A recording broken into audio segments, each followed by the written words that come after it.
학창 시절에 폭행이나 뭐 괴롭힘 이런 걸 당한 건 아니지만 은근한 그 소외감, 따돌림 이런 거, 화장실에서 겪은 그 은근한 가벼운 창피함들, 운동장에서 겪은 어떤 그 혼자만의 외로움들 이런 거, 아니면 뭐 점심시간에 겪었던 수치심 이런 것들을 이제 스몰 트라우마가 되어서 차곡차곡 쌓입니다. 강간을 당한 게 아니더라도 살면서 겪은 그 은근한 성희롱, 추행들 이런 것들이 스몰 트라우마로 쌓이고요. 그 외에도 친한 친구와 다투고 깨졌다.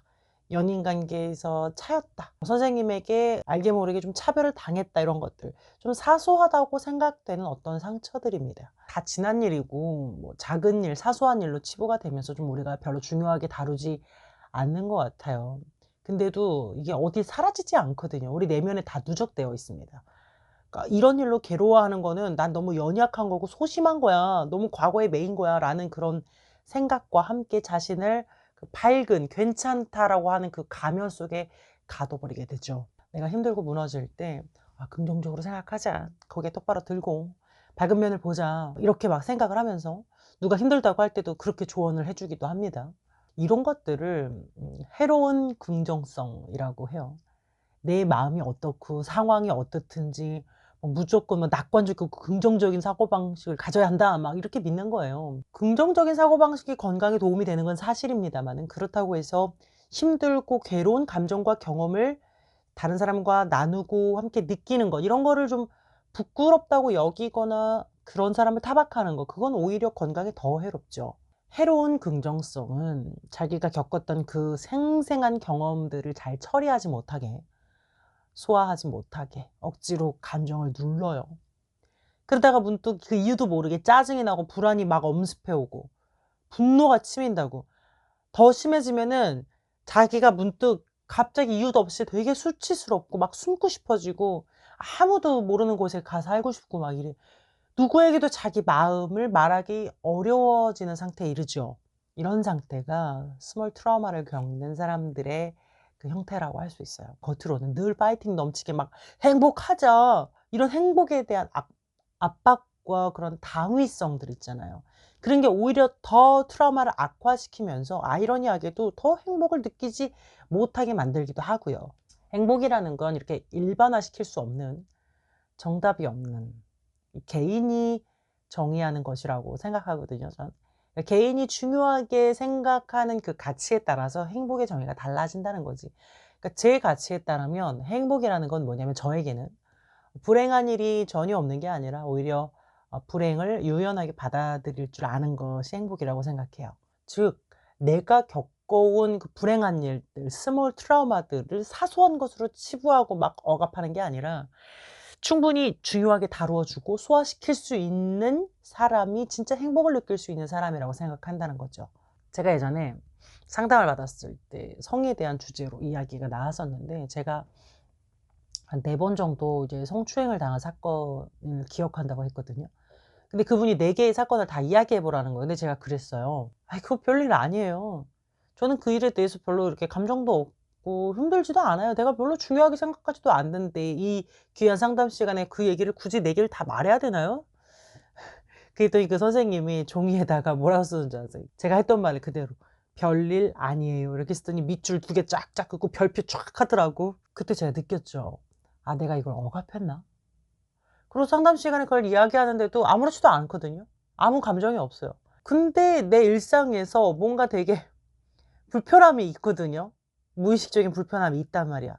그래서 '이걸 해결을 해 봐야겠다.' 싶어 가지고 그 후로 제가 혼자 있을 때 하나하나 상세하게 기억을 다 떠올리면서 그때 내가 되어서 그 어린 내가 되어서 그 개자식들에게 하고 싶은 말을 혼자 소리내서 해 보고 그걸 또 당했던 그 어린 나에게 해 주고 싶은 말들을 어른이 된 내가 막 해줘 봤었어요. 한번 해 봤었어.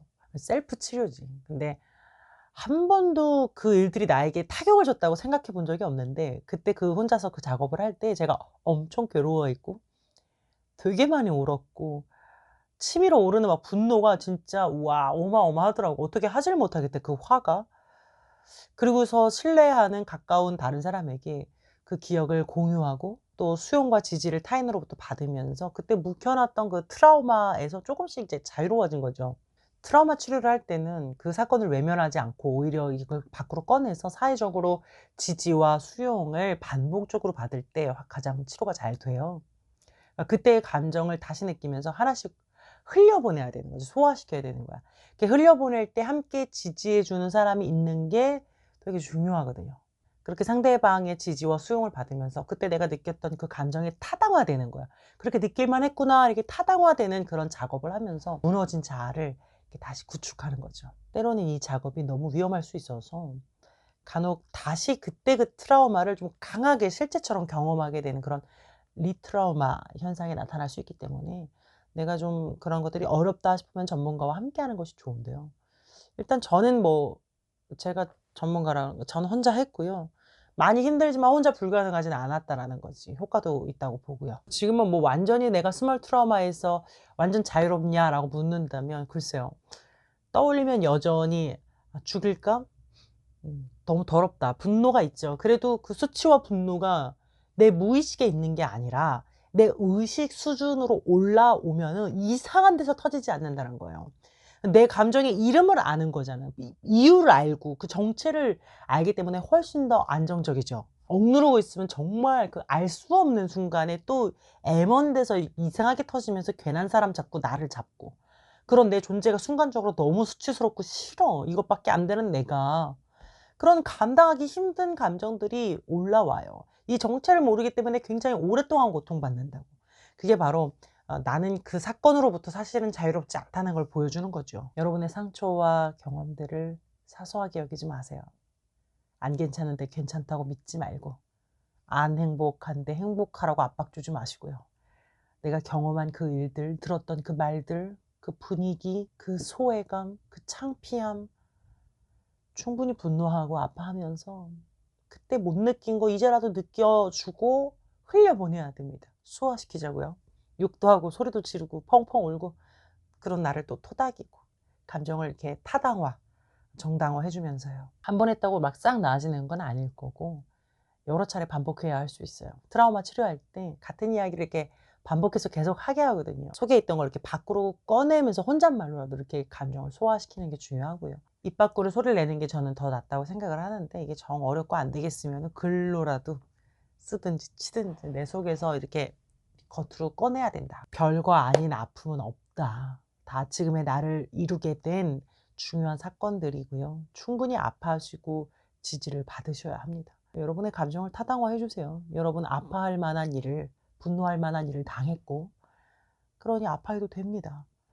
이거는 과거에 연연하는 게 아니라 치료하는 과정인 거예요. 충분히 자신의 감정을 느끼시고 나면 지나가진다.